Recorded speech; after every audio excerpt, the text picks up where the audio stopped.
Hello friends, எல்லாரும் எப்படி இருக்கீங்க? நல்லா இருக்கீங்களா? இன்றைக்கி நம்ம மாடி தோட்டம் ஒரு லெவல் அப்டேட் ஆக போகுது. தை மாதம் விதைச்ச அந்த சின்ன சின்ன விதைகள் இப்போது சூப்பராக முளைச்சி ரெடி ஆயிடுச்சு. இப்போ என்ன செய்ய போகிறோம் தெரியுமா? அதை மாற்றி நடவு பண்ண போகிறோம். என்ன செடி தெரியுமா? மக்காச்சோளம். இது சாதாரண காய்கறி இல்லை. நம்ம மாடி தோட்டத்துக்கு ஒரு கிராமத்து லுக்கு நம்மளுக்கு கொடுக்கும். 5லேருந்து 6 அடி உயரமாக நிமிர்ந்து நிற்கும்போது நம்ம மாடி பார்க்கவே ஒரு வயல் மாதிரி இருக்கும். கிராமத்து சூழல் ஏற்படும்.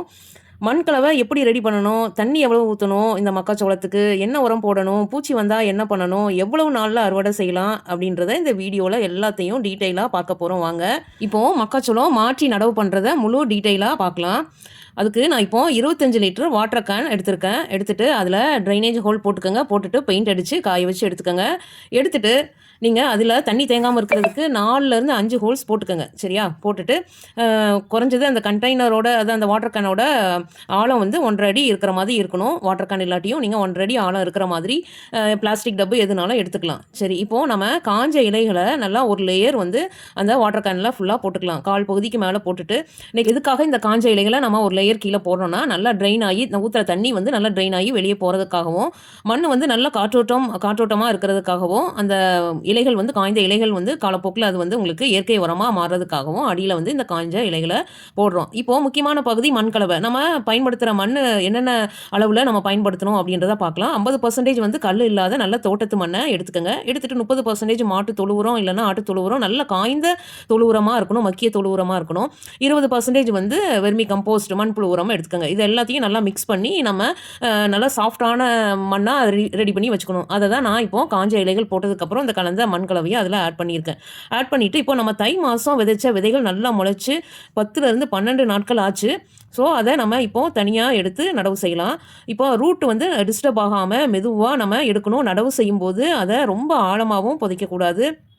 நடவு செஞ்ச உடனே நல்லா தண்ணி ஊற்றணும். ஓகே, முதல் 5 நாட்கள் வந்து தினமும் லைட்டாக ஈரமாக வச்சுக்கணும். ரொம்பவும் சொதன்னு ஈரமாக வச்சுட்டோன்னா வேரல்கள் ஆயிரும். ஸோ அதனால் ஒரு நாள் விட்டு அதுக்கப்புறம் வந்து ஒரு நாள் வந்து மண் வந்து நனையிற அளவுக்கு ஊற்றணும். தண்ணி தேங்கியும் நிற்கக்கூடாது, உங்களுக்கு ரொம்பவும் காஞ்சும் போகக்கூடாது. அந்த மாதிரி வாட்டரிங் வந்து நீங்கள் பண்ணணும். தினமும் வந்து 6லேருந்து 8 மணி நேரம் டைரக்ட் சன்லைட்டில் இருக்கணும். நிழலில் வச்சனா கதிர் சரியாக வளராது. காற்று அடிக்கிற இடம் பார்த்து வைக்கிறது நல்லது. இன்னொன்று, மக்காச்சோளத்துக்கு என்னென்ன உரம் போடணுன்னா 15 நாளுக்கு ஒரு முறை கம்போஸ்ட் போடணும், மாட்டு தொழு உரம் போடணும், 10 நாளுக்கு ஒரு முறை பஞ்சகாவியா ஸ்ப்ரே பண்ணணும், 30 நாளுக்கு ஒரு முறை வந்து கதிர் நல்லா வளர்ச்சி வேணும்னா போன் மீல் போடணும். அப்புறம் வேப்பம் புண்ணாக்கு பூச்சி கட்டுப்பாடுக்காக வேப்பம் புண்ணாக்கு ஆட் பண்ணோம். நாங்கள் காஞ்ச வேப்பில் ஆட் பண்ணியிருக்கிறதுனால உங்களுக்கு வந்து பூச்சி எதுவும் காற்று மூலமாக பாலினேஷன் ஆகும். குறைஞ்சது 4-5 செடிகள் சேர்த்து நடவு பண்ணுறது நல்லது. காற்று இல்லாத நாட்களில் செடியை லைட்டாக ஷேக் பண்ணி விடலாம். இப்போ எவ்வளோ நாள் அறுவடை ஆகுனா 75லேருந்து 90 நாட்களில் நம்ம அறுவடை பண்ணிடலாம். 45 நாட்கள்லேயே பூ வர ஆரம்பிச்சிரும். அப்புறம் நம்ம அறுவடை பண்ணுறது எப்படி கண்டுபிடிக்கிறதுனா, அந்த சில்க் அந்த நூல் மாதிரி இருக்கிறது மக்காச்சோளத்தில் நூல் மாதிரி வரும். அது வந்து ப்ரௌன் கலரில் வர ஆரம்பிச்சிருச்சுன்னா நம்ம அறுவடைக்கு தயாராகிடுச்சுன்னு அர்த்தம். இப்போது மக்காச்சோளத்தில் என்னென்ன ஹெல்த் பெனிஃபிட் இருக்குன்னா, ஃபைபர் அதிகமாக இருக்குது, உங்களுக்கு விட்டமின்ஸ் இருக்குது, மெக்னீசியம் இருக்குது, குழந்தைகளுக்கும் ரொம்ப நல்லது. பாயில் பண்ணி சாப்பிட்டாலும் ரோஸ்ட் பண்ணி சாப்பிட்டாலும் ரொம்ப டேஸ்ட்டாக இருக்கும். ஒரு சின்ன விதை, சரியான மண், சரியான வெயில், சரியான பராமரிப்பு இது மட்டும் இருந்தால் நம்ம மாடி தோட்டத்தில் மக்காச்சோளம் செழிப்பாக வளரும். நீங்களும் முயற்சி பண்ணுங்கள். உங்கள் மாடியை ஒரு சிறிய வயலாக மாற்றுங்க. இந்த வீடியோ உங்களுக்கு பயனுள்ளதாக இருந்துச்சுன்னா லைக் பண்ணுங்கள், ஷேர் பண்ணுங்கள், சப்ஸ்கிரைப் பண்ண மறக்காதீங்க. Happy gardening friends. தேங்க்யூ.